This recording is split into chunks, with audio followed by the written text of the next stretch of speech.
"Get that old woman off my lobby floor before she scares away real clients." The words cut through the marble bank lobby like a slap. Evelyn May Carter, 74 years old, stood near the center of Franklin National Bank with one trembling hand pressed against her chest and the other wrapped tightly around a small gold key. Her Sunday coat was faded at the sleeves. Her shoes were polished but old. A white church hat sat slightly crooked on her silver hair because one security guard had already grabbed her too hard.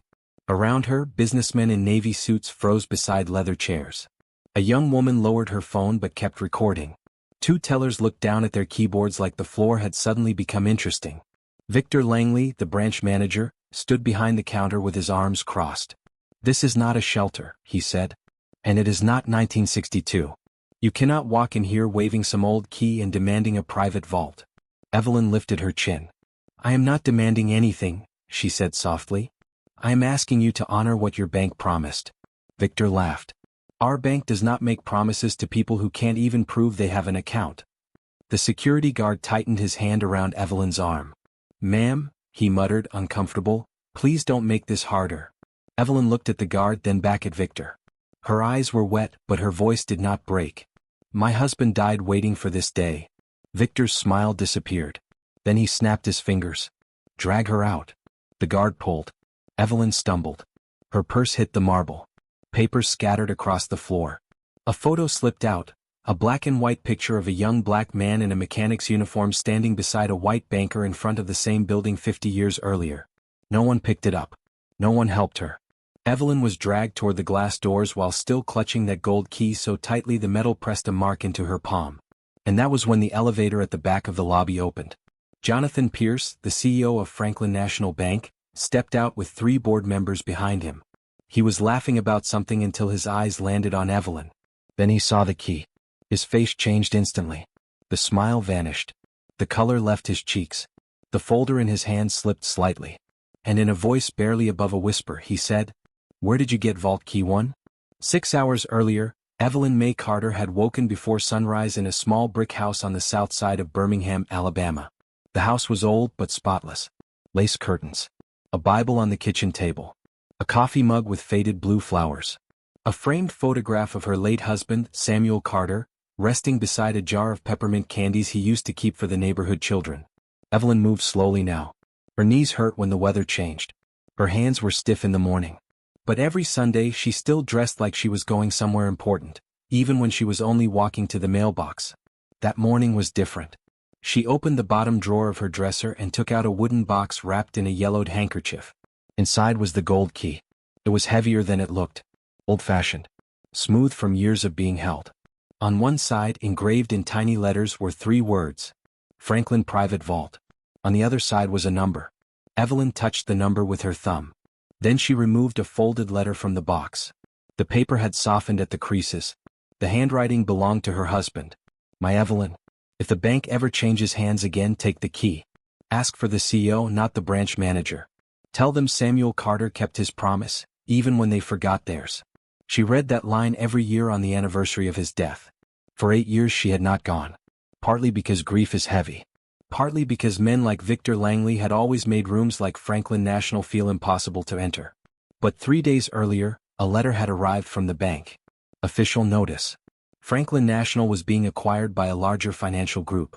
Old vault records would be reviewed, transferred, or destroyed if unclaimed. Destroyed. That word sat in Evelyn's chest like a stone. So she dressed carefully. Navy dress. White coat. Church hat. Samuel's photo in her purse. The gold key in her hand. Before leaving, she stopped at the kitchen doorway and looked at her husband's picture.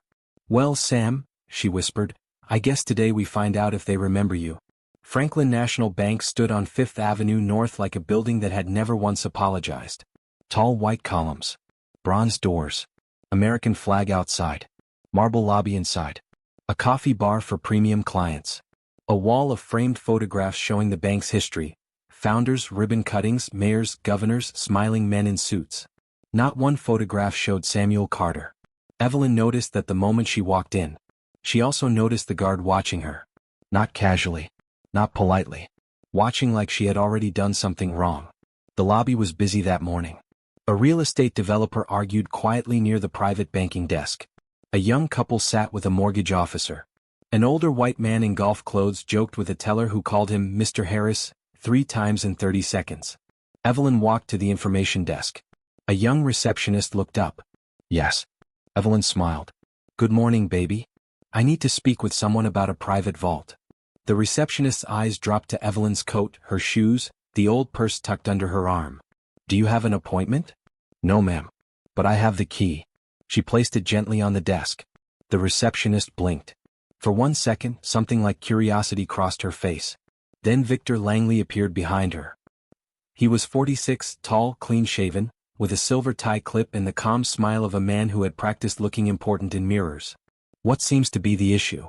The receptionist pointed at the key. This lady says she needs a private vault.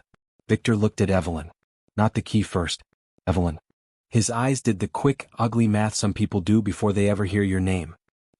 Black. Poor looking. No appointment. He smiled. Not kindly. Ma'am, our private vault services are for legacy clients. Evelyn nodded. Yes, sir. That is why I am here. Victor's smile tightened. Legacy clients usually have documentation. I have the key. A key is not documentation. It was given to my husband by Mr. Franklin himself. Victor actually laughed. Not loud. Worse. Quiet, amused, dismissive. Mr. Franklin has been dead for 30 years. Yes, Evelyn said. My husband too. The receptionist looked down. Victor leaned closer. Ma'am, I don't know who sold you that souvenir, but this is a working financial institution. We don't open vaults because someone walks in with a flea market key.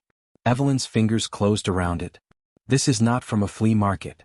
Victor sighed like she was wasting oxygen. Do you have an account number? No. Safe deposit contract? No. Trust certificate? My husband kept the letter. From whom? Arthur Franklin. That name changed the air for half a second. Arthur Franklin was the bank's founder. His portrait hung 12 feet away, oil-painted and serious, watching the lobby from the wall. Victor glanced at the portrait, then back at Evelyn. Arthur Franklin did not give private vault keys to people like. He stopped himself. But everyone close enough heard where the sentence had been going. Evelyn heard it too. People like me? She asked quietly. Victor straightened his jacket. I mean people without proper records. That was the first crack. But not the last. A teller named Marissa Cole watched from Station 3. Marissa was 28, new to the branch, and still young enough to believe rules meant something. She had seen Victor do this before. 2 weeks earlier, he had refused to notarize documents for an elderly black veteran because the man's signature was too shaky.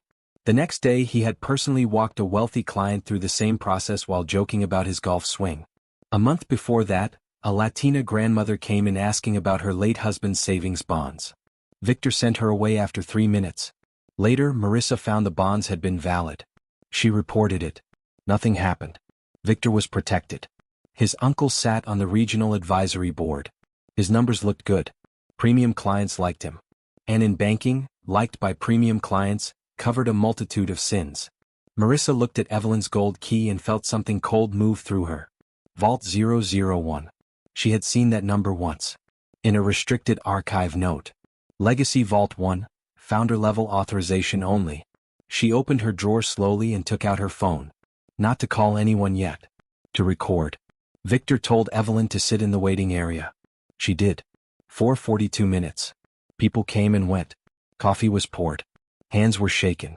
A man who arrived 20 minutes after Evelyn was escorted immediately to a private office because his family owned 3 car dealerships. Evelyn sat with the key in her lap and Samuel's letter in her purse. Once, Marissa walked over with a cup of water. Ma'am, she whispered, are you sure that key says 001? Evelyn looked up. Yes, baby. Marissa swallowed. Don't let them take it from you. Before Evelyn could ask why, Victor called from across the lobby. Marissa.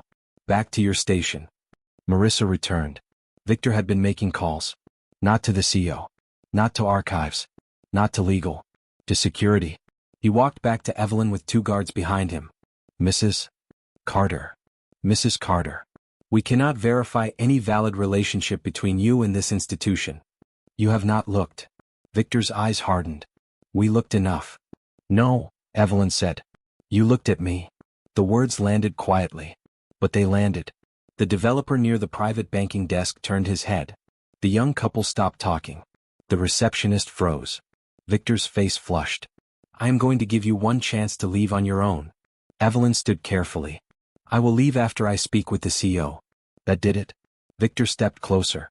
You think you can walk in here off the street and demand the CEO of a billion-dollar bank because you have a shiny old key? Evelyn held up the key. My husband was promised. I don't care what your husband was promised. The lobby went silent. Evelyn's face changed. For the first time that morning, pain became something sharper. My husband gave 30 years of his life to this bank. Victor scoffed. As what? Janitor? Mechanic. That got a small laugh from one man near the coffee bar. Victor smiled again. A mechanic? Wonderful. Then perhaps your husband fixed a door once and kept a key. Evelyn took one step forward. My Samuel built the first vault system in this bank with his own hands when no white contractor in Alabama would work beside him. Mr. Franklin promised him his family would never be erased. Victor's expression went flat. This conversation is over. He nodded to security. One guard hesitated. His name was Leon Price. He was black, early 30s, father of two, and he looked like every part of him wanted to disappear. Sir, Leon said quietly, maybe we should call archives. Victor turned slowly. Are you advising me on bank policy? Leon lowered his eyes. No, sir. Then remove her. Evelyn clutched the key. Leon touched her arm gently. Ma'am, please. I am not leaving without my husband's truth. Victor snapped, then drag her out. Leon looked sick. But the other guard, a larger man named Paul, grabbed Evelyn's other arm and pulled. Her purse slipped. Papers scattered. Samuel's photo slid across the marble and stopped near Victor's shoe. Evelyn cried out, not from pain but from the sight of that photo on the floor. Please, she said. That's my husband. Victor looked down at it. Young Samuel Carter smiled from 1968, standing beside Arthur Franklin in front of the bank. Victor did not bend. He stepped over it.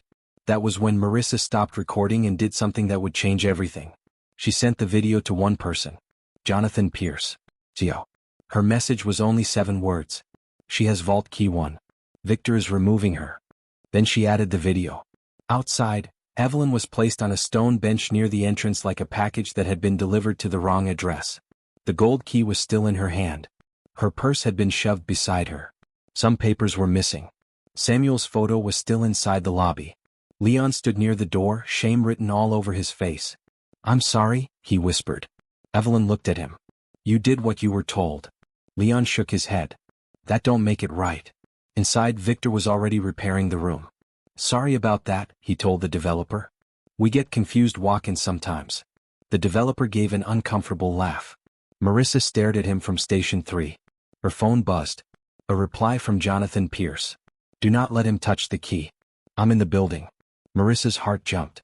Jonathan Pierce had been upstairs in the executive conference room for the acquisition meeting. Victor did not know that. He was still smiling when the elevator opened. Jonathan Pierce stepped out first. 52, gray at the temples, tailored navy suit, no flashy watch, no entourage energy. Just control. Behind him were 3 board members and the bank's general counsel, Rachel Sloan. Victor saw them and immediately changed faces. Mr. Pierce, he said warmly. I apologize for the disturbance. We had an unstable woman. Jonathan walked past him. Straight to the glass doors. He pushed them open and stepped outside. Evelyn was sitting on the bench, shoulders trembling, key in her lap. Jonathan stopped 3 feet away. For a moment he did not speak. Then he removed his suit jacket and gently placed it around Evelyn's shoulders. Mrs. Carter? Evelyn looked up. Yes. Jonathan's voice softened. My name is Jonathan Pierce. I am the CEO of Franklin National Bank. Evelyn blinked. Then you are the man I needed. Jonathan looked at the key. May I see it? Evelyn hesitated. Jonathan noticed. You do not have to give it to me. Just hold it up. She did. The sunlight caught the gold. Vault 001. Jonathan inhaled slowly. Then he turned toward the lobby where Victor stood watching through the glass. Rachel, he said. The general counsel stepped forward. Yes. Freeze all document destruction related to legacy vaults. Now. Rachel's eyes sharpened. Already doing it? Victor came outside with a tight smile. Mr. Pierce, I can explain. Jonathan did not look at him. Not yet. Sir, she had no appointment, no account number, no proof. Jonathan turned. His voice stayed calm. That key is proof. Victor's face twitched. Sir? That key opens the founder's private vault. There were 3 made. One stayed with Arthur Franklin. One stayed with this bank. One was given to Samuel Carter in 1969. The sidewalk went quiet. Even the traffic seemed to fade. Victor forced a laugh. That's impossible. Why would the founder give a vault key to a mechanic? Jonathan stared at him. Because the mechanic saved the bank. That was the moment Victor's smile died. Jonathan helped Evelyn stand. Mrs. Carter, would you come inside with me? She looked at the glass doors. At the lobby that had just rejected her. Then she straightened her hat. Yes, she said. I believe I will. They walked back in together. This time no one looked away. Phones rose. Tellers froze. Clients stepped back. Leon held the door open with both hands like he was opening a church. Jonathan guided Evelyn to the center of the lobby. Everyone, he said. The room stopped. Victor whispered, Mr. Pierce, maybe this should be private. Jonathan looked at him. You made it public. No one breathed. Jonathan turned to Evelyn. Mrs. Carter, may I tell them what I know? Evelyn's eyes filled. My husband waited a long time for somebody to know. Jonathan nodded. Then he faced the lobby. In 1968, Franklin National almost collapsed. Not from bad loans. From theft. A senior officer was using the old vault system to move bearer bonds and cash deposits off record. Arthur Franklin suspected it but could not prove it. Victor swallowed. Jonathan continued. The only person who understood the vault mechanism well enough to find the hidden access route was a young black mechanic named Samuel Carter. He was not allowed to eat in the same restaurants as most of the executives in this building. But he was trusted by Arthur Franklin because Samuel Carter was honest. Evelyn pressed her hand to her mouth. Jonathan's voice grew heavier. Samuel found the hidden compartment. He helped recover the missing assets. He prevented a bank run that would have destroyed this institution. A murmur moved through the room. Arthur Franklin promised him 2 things. First, that Samuel's family would always have access to Vault 001, where records of his contribution were stored. Second, that when the bank became strong enough, Samuel Carter's name would be added to the founder's wall. Everyone looked at the wall. Arthur Franklin, Thomas Whitmore, Charles Bell, Edward Haynes. No Samuel Carter. Jonathan turned toward Victor. That promise was never fulfilled. Victor's lips parted. Sir, I had no way of knowing. Marissa stepped out from her station. Yes, you did. Every head turned. Victor's eyes flashed. Marissa, return to your desk. She didn't. Her hands shook, but her voice came out steady. I told you to call archives. Leon told you to call archives. Mrs. Carter told you her husband's name. You didn't check because you didn't think she mattered. Victor's face went red. That is not your place. Jonathan said, Today it is. Rachel Sloan opened her tablet. Mr. Pierce, archive search is complete. Samuel Carter is listed in the restricted founder file. Vault access authorized to spouse, Evelyn May Carter. Authorization never expired. Victor took a step back. Rachel kept reading. There is also a pending destruction order on unclaimed legacy materials. Approved yesterday by Victor Langley. The room shifted.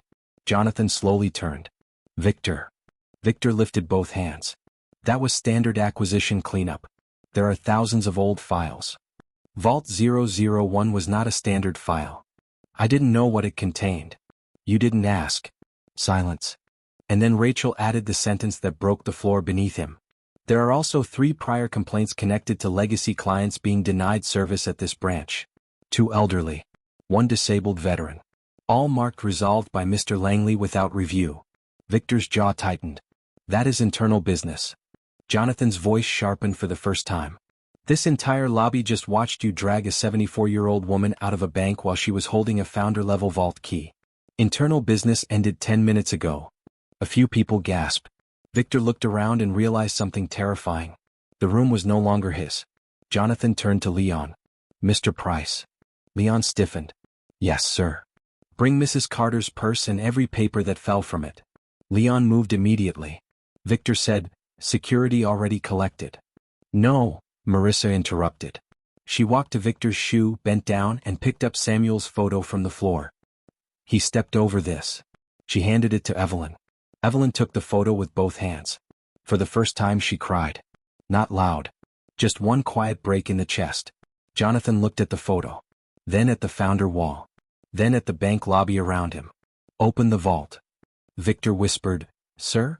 Jonathan did not look away from Evelyn. Open Vault 001. They went downstairs. Not everyone but enough.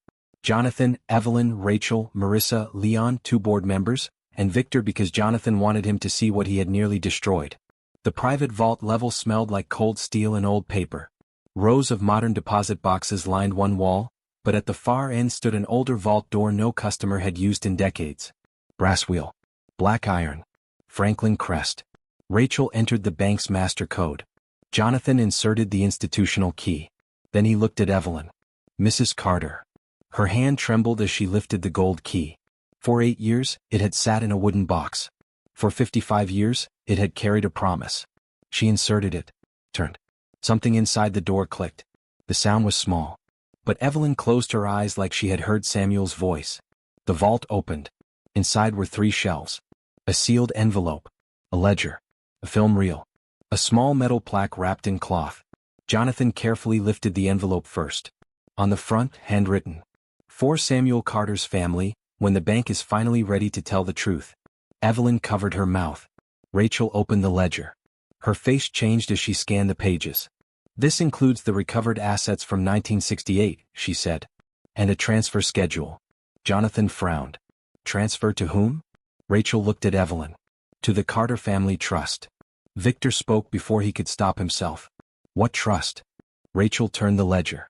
In 1970, Arthur Franklin established a trust equal to 2% of the bank's private reserve profits for 10 years. It was supposed to be held for Samuel Carter or his heirs. Evelyn shook her head. No. We never received anything. Rachel's voice lowered. According to this, the trust was blocked from distribution in 1974 by a board review committee. Jonathan looked at the board member beside him. The man whispered, "My God." Victor backed against the wall. Whatever happened in 1974 has nothing to do with me. Rachel looked up. No. But yesterday's destruction order does. Jonathan unwrapped the cloth. Inside was the plaque. Samuel Elijah Carter, engineer of the Franklin Vault System whose courage and honesty saved this bank 1968. Evelyn reached for it. Jonathan placed it in her hands. She held it against her heart. My Samuel, she whispered. They did make it. And then Rachel found the last item. A letter from Arthur Franklin. She read it aloud. Samuel Carter did not simply repair a vault. He restored the conscience of this bank. If my successors fail to honor him, then let this vault serve as witness against them. The room was still. Victor was no longer red-faced. He was pale. Because every excuse he might have used had just died in a vault older than his career. But the evidence spiral was not finished. Rachel's tablet buzzed. She looked down. Then at Jonathan. What is it? He asked. The acquisition audit just flagged something. Victor closed his eyes. Rachel read. Multiple dormant legacy accounts were marked for closure under Mr. Langley's approval. Several belonged to elderly clients. In 2 cases, funds were transferred into branch fee recovery. Jonathan's face hardened. Fee recovery? Rachel nodded slowly. Improperly. Victor said, that is not proven. Marissa spoke from the doorway. I have screenshots. Victor turned. What? Marissa's fear was gone now. I started keeping them after Mr. Langley denied Mr. Albright's veterans account. I sent copies to compliance but they disappeared. So I kept my own. Rachel looked at her. Send them to me. Marissa nodded. Victor pointed at her. You violated bank policy. Jonathan stepped between them. No. She preserved evidence you tried to bury. That was the second collapse. The first was personal. This was criminal. Back in the lobby, Jonathan made the call. He did not wait for tomorrow. He did not wait for a board memo. He did not wait for public relations to soften the language. He stood beneath the founder wall with Evelyn beside him and Samuel's plaque in her hands.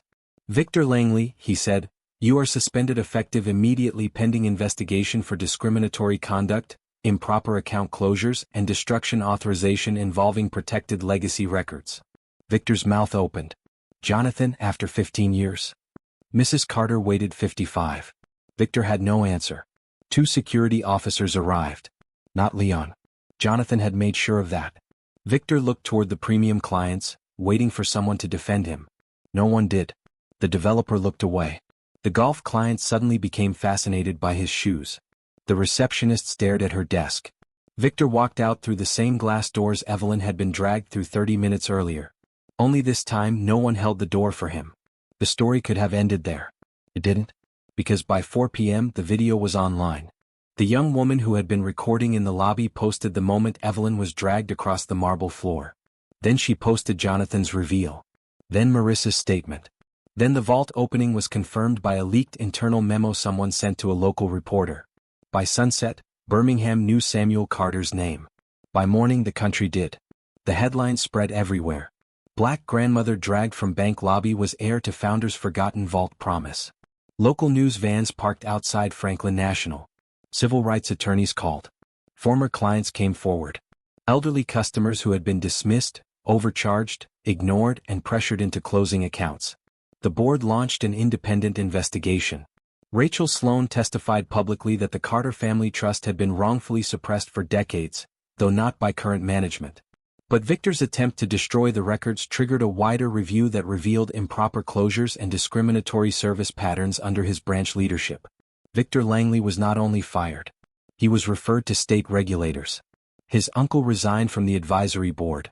Franklin National created a restitution fund for harmed legacy clients, beginning with the full restoration of the Carter Family Trust with interest calculated across decades. Evelyn did not understand the number when Rachel first told her.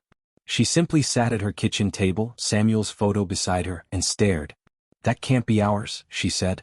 Jonathan sat across from her. "It should have been yours a long time ago." Evelyn touched the gold key. "Samuel never wanted to be rich." "I know. He wanted his name remembered." Jonathan nodded. "And it will be." 3 months later, Franklin National reopened its main lobby after renovation. The founder wall had changed. Arthur Franklin still hung in the center. But beside him, in a new bronze frame, was Samuel Elijah Carter. Not as staff. Not as helper. Not hidden in archive language.